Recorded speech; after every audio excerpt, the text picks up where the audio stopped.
ঝিকরগাছা উপজেলার বাকরা ইউনিয়নের একটি গ্রামের নাম দিগদানা। বাকরা বাজার থেকে ইজিবাইক যোগে আপনি এই গ্রামে যেতে পারেন। এই ছোট্ট গ্রামের পাশ দিয়ে এঁকে বেঁকে বয়ে চলেছে কপোতাক্ষ নদ। একসময় অধীর বিশ্বাস ও সুধীর বিশ্বাস নামের দুই জমিদার এই এলাকা শাসন করতেন। এই গ্রামে রয়েছে একটি নামকরা জাগ্রত শিব মন্দির। গ্রামটিকে উপর থেকে ছবির মতোই সুন্দর দেখা যায়। এই মন্দিরটি অনেক পুরাতন মন্দির। এর উৎপত্তিকাল সম্পর্কে এখনও জানা যায়নি। পরবর্তীতে এটি সংস্করণ করা হয়েছে।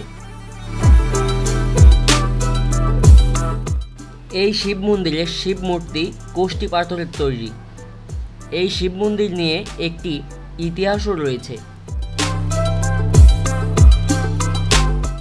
গ্রামের মানুষের তথ্য অনুযায়ী জানা যায়, এই শিব মূর্তি প্রায় ৩০ বছর আগে চুরি হয়ে গিয়েছিল।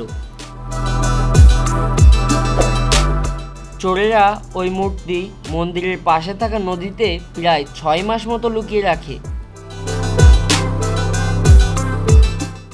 এরপর জানা যায় সেই চোরেদের ভিতরে কয়েকজন অসুস্থ হয়ে মারা যায়।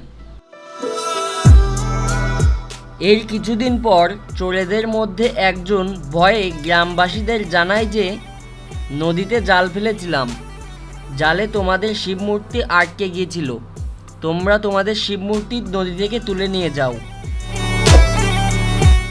তারপর একদিন পুলিশকে সাথে করে নিয়ে গিয়ে নদী থেকে শিবমূর্তি তুলে আনেন এলাকাবাসীরা। যুগ যুগ ধরে এই মন্দিরে পুজো করে আসছেন এলাকাবাসীরা। প্রতি বছর এখানে চৈত্র মাসের ১ তারিখে ১৬ প্রহর ব্যাপী মহানাম যজ্ঞ অনুষ্ঠিত হয়। আপনি সপরিবারে এখানে গিয়ে যে কোনো দিন পুজো দিয়ে আসতে পারেন।